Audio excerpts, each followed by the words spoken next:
When you think of champions of event technology and more importantly diversity in the events world, who comes to mind for you? For me, it's Ashanti. Over the last year or so, it's been inspiring to watch her star rise. Co-founding the Diversity Ally, leading her company Event Mind, she's positioned herself as an expert, if not the expert, on these two subjects. Based in the UK, Ashanti is a wonderful resource of information and is just an absolute joy to speak with as well.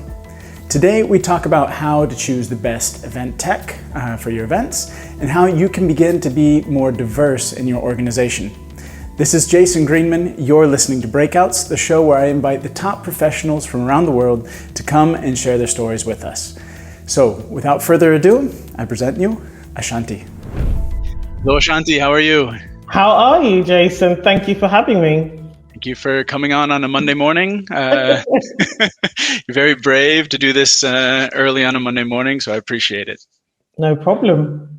So I'm excited to have you here. I know we've been I think I've said this before, ships passing in the night. I see you all over LinkedIn, Instagram and things. And I'm really excited to have you on and to talk to you about what is your expertise, event technology, the things you've been doing for diversity, and also just to get to know a little bit about your background too. Sure. The journey that you did to get here.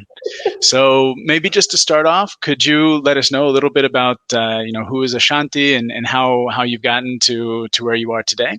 Yeah, sure. What a question. So my name is Ashanti and I am a event technology geek and expert. I love all things technology and SaaS, to be honest with you, but obviously for a number of reasons, I love event technology. So in terms of my background, my foundational career was in the banking industry in London.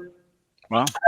Working with compliance. So I was a compliance consultant for banks in London, and that meant I worked with the PR, product, and marketing teams within financial institutions. So whenever they created a new product, usually on the consumer credit side, I was the person that was telling them what they could and couldn't say about the product or service. And so that, along with my work that I started doing for banks when it comes to diversity. So I was always obviously very interested in how we created more diversity in those spaces and would organize events, etc., to raise awareness and just give practical tips for the rest of the workforce as to how to increase diversity and inclusion in those spaces. I always had this really, I felt compelled, really. And the best way to do that was usually through an event. You bring people together, and hence why I began building digital communities, essentially. And then I eventually decided, right, I want to step out.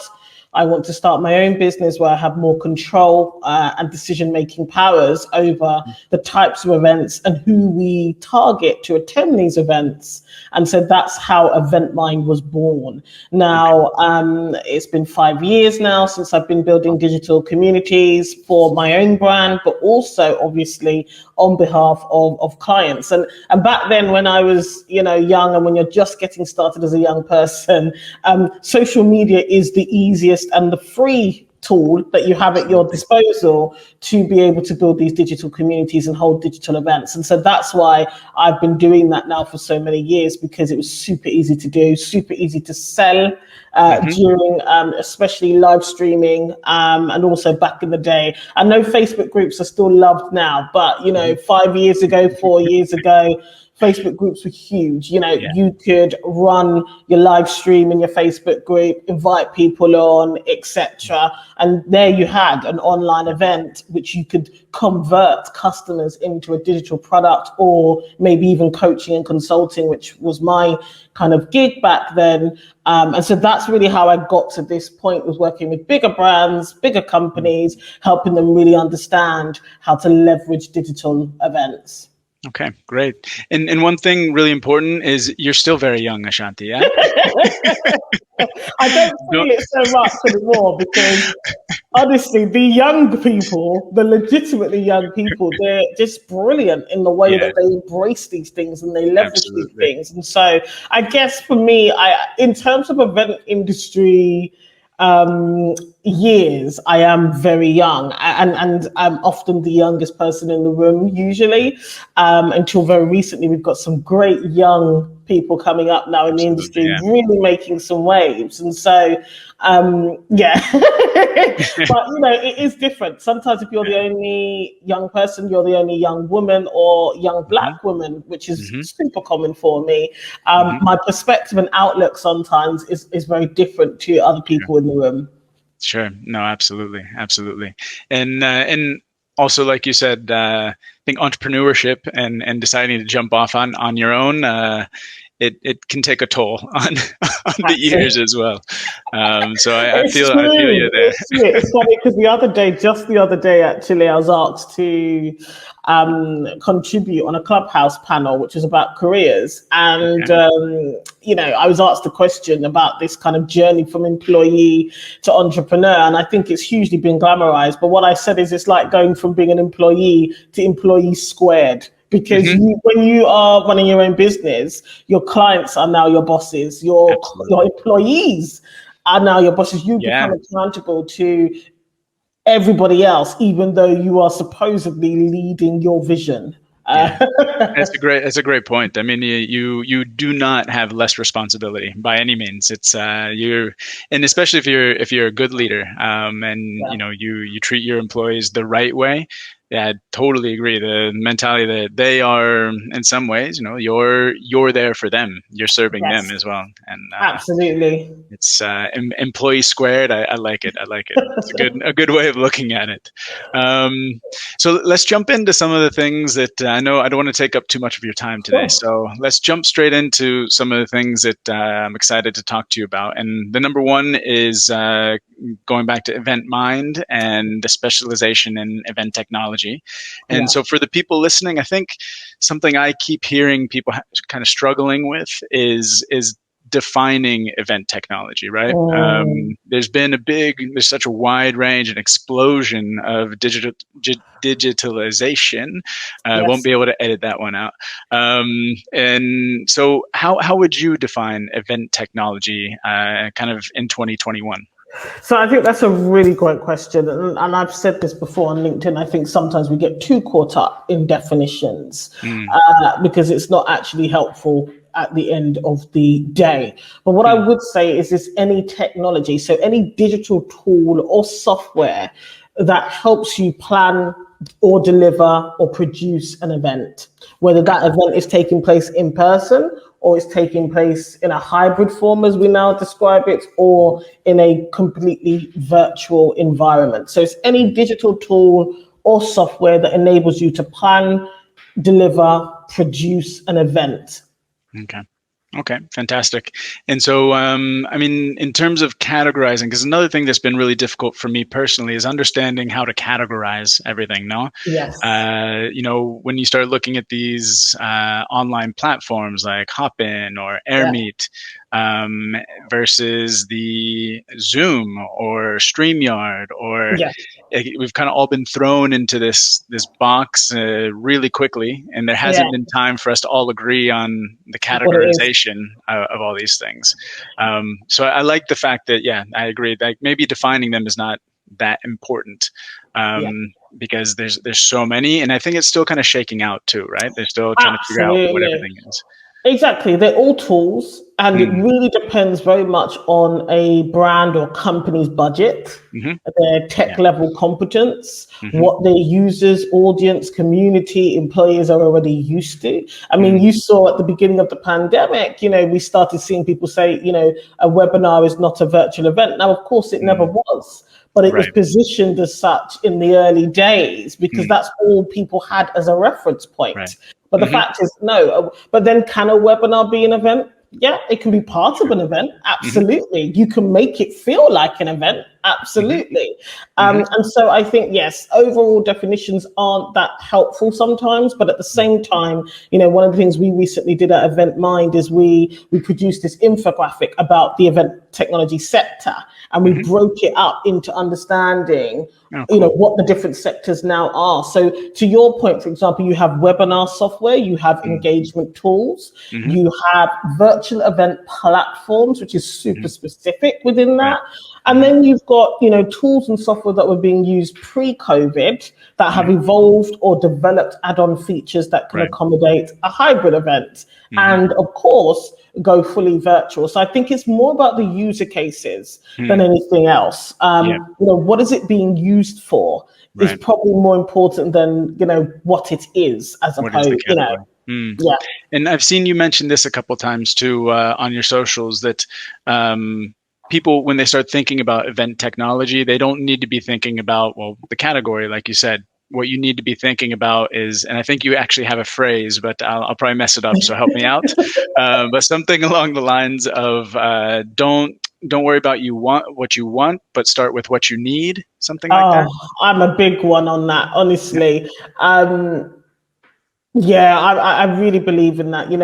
Look, it's really important to nail down what you need as a business and as a team first. There is so much choice. There's over 300, softwares and tools in this space alone. And if you focus only on what you want, you end up going down a rabbit hole, and also you get analysis paralysis. And the actual fact of the matter is that in the mid-market zone of your plug and play platforms, your mainstream platforms that are easy to just literally buy your license and get on with it, they all roundabout do the same thing. So you really need to be focused on your needs so that you don't waste money, so that you don't waste time in the search for a tool or software that can help you plan, deliver, or produce in this space.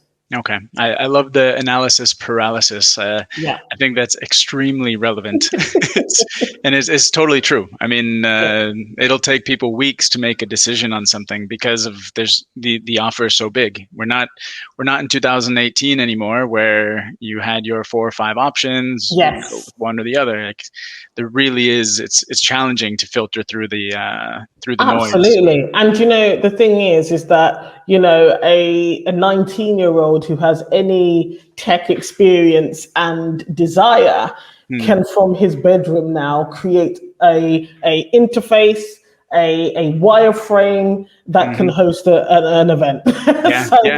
You've got the fact of the matter is there are always so many options, and I've spoken to so many companies over the last year. Some of them are going with someone they know who literally is a web developer who's seen an opportunity, can host their event in one screen on one browser for their community. And then there's other companies that have gone obviously with enterprise options out there. And so there are so many choices, but if you know what your needs are, it will help you to streamline and short list those options far quicker. Yeah. So start with the needs. Start with the needs, and kind of continuing that line of thought too. I mean, when you are advising your clients how to choose event technology, what can you take us through what that process looks like, more or less? I mean, absolutely. Not giving away all your secrets, but at least to give people who may be just jumping into this right now, and maybe they've just received from their boss, say, hey, we need to do an online event. How to start? What are the steps to make sure that you're going in the right direction and choosing the right event technology? Absolutely. So first of all, you need to understand, I always start here. Is this a one-time, a first time, or a long-term strategy? Okay, if you're doing this for the first time, then there are different questions we need to ask ourselves. If this is a one-off event, then there are also other questions we need to ask. And if this is a long-term strategy, and maybe you trialed a few online events in 2020, so you know now, right, we need to integrate this into our digital marketing mix, into our lead generation strategy, into our employee engagement strategy. So that will determine what choices you make when it comes to event technology. So know where you're at in the stream of time on the spectrum. The second thing after that is really around being realistic about the internal online event knowledge you have, but also tech competency. And so do you have the team members existing that know how to modify and customize the tools and softwares you might be reviewing? Have you thought about the onboarding process, the integration process, the rollout process for that technology internally? And of course, this is dependent upon the size of company here. But these are really important considerations. One of the biggest things we've seen is that people underestimate the time and the attention to detail you need to have when you are running an online event. And that's what keeps me up. I told you, I got up at 6 o'clock this morning thinking, crumbs, have we gone through that plan in enough detail before we go live? Because you don't need one person, you kind of need two. It's all of those things. If something, what are our backups? What is our risk management for an online event? And so really being realistic about the tech competency you have within your team, but also making sure they have adequate training before you start, rolling out onboarding for your virtual event. So that's the second thing, tech competency level. And what is your plan around integrating this technology into the lives of your employees or team? The third thing then we start looking at is, of course, your budget. I don't recommend people going out there with this endless budget because, again, like any event, whether it was in person or online, you can stretch the budget if you so wish to. And so it really is about having an idea. And of course, that's why Event Mind exists, to give some guidance on market pricing in the first place. But, have a budget in mind and stick to it. Essentially. And in order to stick to it, you need to know what your needs are. So this brings us on to this conversation about needs. And so what we do is we create a hierarchy of needs with our clients. We really look at what do you absolutely need to plan, deliver, and produce this event and meet your objectives. So they could be your sponsor objectives, they could be your media partners have expectations of you, or it could be delegate sales, for example, whether that's at the front end or the back end of your online event. So the next thing is, what are your hierarchy of needs, essentially?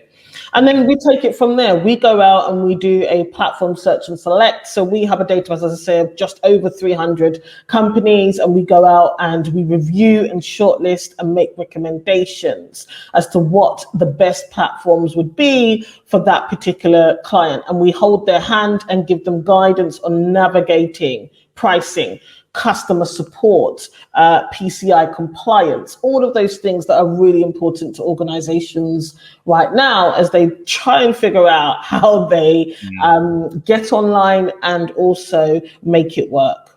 Okay. Interesting. Yeah. It's a process. It's a very difficult process. And are you finding, in terms of the demand right now, are you finding that people are moving towards a certain type of online event, or is it still, have you seen it evolve very much? Or I know, like, for example, last year, the people were just kind of tiptoeing into this a little bit, starting with the webinars, starting with less engagement. But it's really taken off quite a bit. And have you seen an evolution? Have you seen I think you mentioned something about like the buyer persona and the type of people that need this technology seems to be changing a little bit. Absolutely. Could you speak to that? Okay, so that's a really, really good question. So first of all, what I would say is that there is an overall acceptance now that virtual events are here to stay. Yeah. That in any shape or form. And as I say, you as an organization might be using it as lead generation. You might be using it as recruitment. Yeah. You might be using it as employee engagement, community building, brand positioning. You could be using it for any number of things within your wheelhouse. So that's the first thing. And I think it is been, this COVID situation, which was deemed to be temporary, we are now seeing that, as I say, there will always be legacy and remnants of that now impacting whether live in-person events can actually go ahead on the scale that they were going ahead pre-COVID. So that's the first thing I'd say in change of attitude towards virtual events. The second change I'd say we've seen is that companies now are a little bit more aware of the fact that there are more options out there. In those early days when we spoke to organizations, they were literally buying the one that, met the need in that moment because they were urgent, they had a pain point. And so if a company built a relationship with them or offered them a service, they took it and didn't really look around much because ultimately they didn't have the knowledge to look around much and make comparisons. And so we're seeing now that those, more people are involved in the decision. So you're now seeing the marketing team, the events team, the PR team, everybody wants to know what's going on with these online events, number one. And number two, they want more choice. They do want to look at what actually is available now. And to your point regarding the buyer persona, it's not just traditional conference producers, exhibition organizers now who are putting on events and who are looking to, buy in technology to help them do that. You have organizations now whereby the person in HR is the one buying. The HR stakeholders are looking at that technology because they're going to use it for their recruitment for the next year.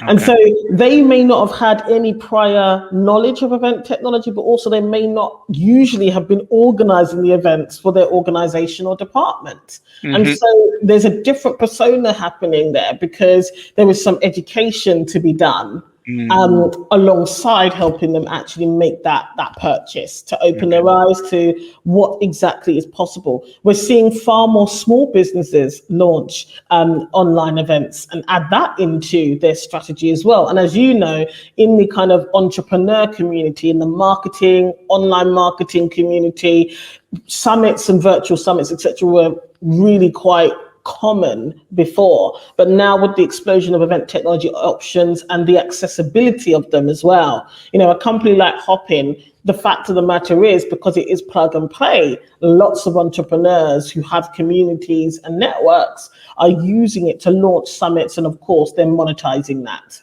Yeah, it's been extremely interesting to watch how easy it is to do these things, and some level, on a very basic level. Obviously, the difference between in the spectrum can be quite big, depending on the amount of the quality of the content, the production. But it is true. I mean, with the hop-ins, for example, like you said about the guy that's sitting in his bedroom and can just create some wireframes. I mean, the same thing can happen with events now. If somebody wants to put on an event for 100 people, you have almost free options to do so. And it's pretty incredible. It's pretty incredible. And make money from it as well. Right.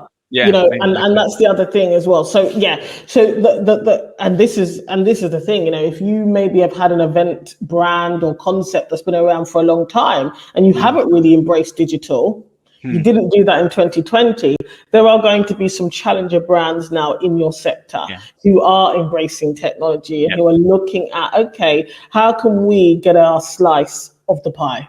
Yep. Yeah, 100%. Yeah, it's fascinating, and I could probably talk to you about this for a long time. And I think we need to do a separate one too, where we speak specifically about entrepreneurship, because I think being small businesses and growing in that mindset, it's challenging. It's challenging, and it's not something that people talk about very often. So I think we'll have to do a separate entrepreneurship podcast or something that we can just focus on that. But before we go, I really want to move, kind of shift gears a little bit to the Diversity Ally, because I think it's a really important business that you've created, and it was buzzing a lot last year, and you kind of see these ebbs and flows in social media, where there's a subject that's hot for a while, and then we just kind of lose touch with it. And diversity should not be that way. It's something that we need to keep at the forefront of everybody's minds when it comes to hiring and the supply chain. So before we go, could you kind of just talk about Diversity Ally, Sure. what it is, what you're trying to accomplish, and then also how we can all do better. The events industry needs to work on diversity, and maybe some ideas and how we can all do it a little bit better. Yeah, I mean, look, the events industry touches every other sector. You know, it's one of the few industries that does that, because there's hardly any industry or sector that does not run an event at some point in time. And so the reach is huge, which means that if the industry were to really just improve and increase in its diversity, of its culture, of its image and its people, it could have a really positive impact and influence on lots of other sectors and industries. And so Diversity Ally was set up by my co-founder, Gabby Austin Brown, and I, to really help the industry to be able to identify the key areas within diversity and inclusion, because it's such a broad topic, that they can work on, whether you're a supplier, whether you're an exhibition organization, whether you're an event agency, or maybe even a smaller one-man band within the events industry. How can you become more diverse in your culture, your people, and your image? And that's why we set up Diversity Ally. You know, and there are such practical things that we can do. You know, one of the things I get up every morning and I think about is, you know, if I shrink back now, you know, then I am contributing to the lack of diversity. And that's one of the reasons why I make sure that I am visible. Not because I'm a genius, but because I also know that by showing up, I am continually reminding people, and reminding young people who might be coming into the industry, or even older people who want to move into the events industry, that there is a place there for them. And so that's just one small way which I can, through visibility, keep reminding people that there is value in difference, essentially. So practically speaking, I always say it, we produced an absolutely free guide. It's free. We identified the main benchmarks that any company, organization, or business in the event space can look at and decide to work on that one thing. Now, that might be hiring and recruitment, for example. It could be your supply chain and making sure that you're working with different kinds of businesses and not just the same businesses all of the time. That could be company culture. So maybe you have a team already, but are you really identifying and valuing the difference within the team to help you become more productive and profitable as a business? And so it really is about just one step at a time, intentionally thinking about how you can embrace and welcome difference into your business. And you'd be surprised. This is something that your clients are currently looking for. So, you know, we've seen with some of our clients that they now, when they're pitching for work, they've been asked, can you demonstrate diversity and inclusion in this area and that area? And so it can definitely affect your bottom line, and it will continue to do so as young people, you know, really continue to push this agenda. Yeah, it's absolutely true. And I think these sorts of things always start with recognition and acceptance. And I think you're totally right in that for such a long time, it hasn't even been on the agenda. And so being reminded and having it at the forefront, and like you said, you showing up is very powerful. It gives people, it inspires people that, okay, this is how my screen should look. You know, this is how my social feed should look. And once we begin to recognize it, we can accept that, you know what, actually, my organization is not diverse. I need to start thinking about it and taking little steps. And I think especially for some of the smaller businesses, it may seem like a big task at times or difficult. But I think, like you said, if you have this benchmarks that you can, you know, choose one or two areas that, okay, we're going to work on this one. You know, you don't have to fix it all in 1 week. but you have to start somewhere, don't you? Yeah, absolutely. And I think, look, if you are a small business, if you think about it, small businesses come under the category of diverse supplier, as do social enterprises and local vendors. And as a small business, if nobody ever worked with you because you were a small business, that wouldn't feel so good, right? And so it's no different to embracing other types of diversity, essentially. If you're a small business, you'll know that more than anybody else. When you go and pitch for something with an organization maybe that's large or established or global, you genuinely believe that you can deliver that service, that you are a worthy supplier of choice. And very often, big companies don't always consider small businesses. So it's just really interesting to think about it from that point of view. And if you are a small business, look, think about with your social media imagery.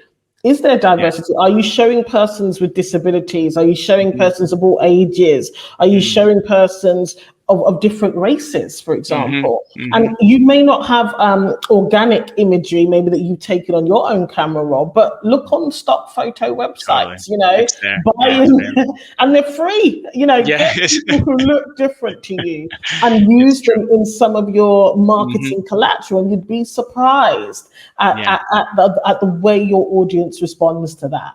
Yeah, and it's a great point because it's so easy to kind of look around and see other people's social media feeds and other people's marketing, and so often we don't look at our own. And I can be the first to like a testament to that. Like I think after this call, I'm going to go back through my feeds and have a look because it's so simple. It's like you said, it's so simple, but it's so powerful. There's always a place to start, and I think we all need to be a little bit more accountable for how we're how we're approaching the subject. And are we a force for positive and change, or are we just kind of happy with the status quo? So I will, when we're done with this, I'll go and have a look and make sure that we're doing it as well, because it's a great point that you make.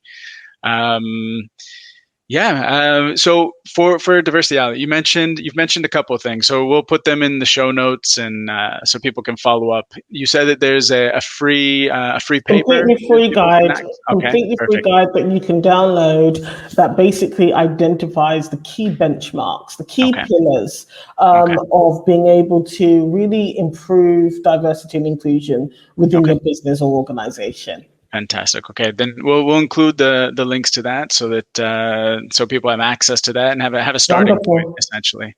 Yeah. That's great. No, this has been amazing. I could keep talking to you. I know that you're busy, so I don't want to keep you for too long. But let's set up a second one where we can go into some other subjects. Absolutely, I would love that. And thank you so much for joining today. And I hope the rest of your Monday goes well. Yes, thank you for having me on, Jason. It's been brilliant. Of course. We'll speak to you soon, okay? Take care. Bye-bye. All right, bye. Thank you so much, everyone, for listening in today. If you're interested in speaking to Ashanti directly, we'll throw all her contact details and social handles in the show notes. This has been Breakouts with me, Jason Greenman. If you have enjoyed this, do make sure to subscribe, hit the follow, and if you have a minute, leave a 5-star rating. Take care, and I'll see you next week.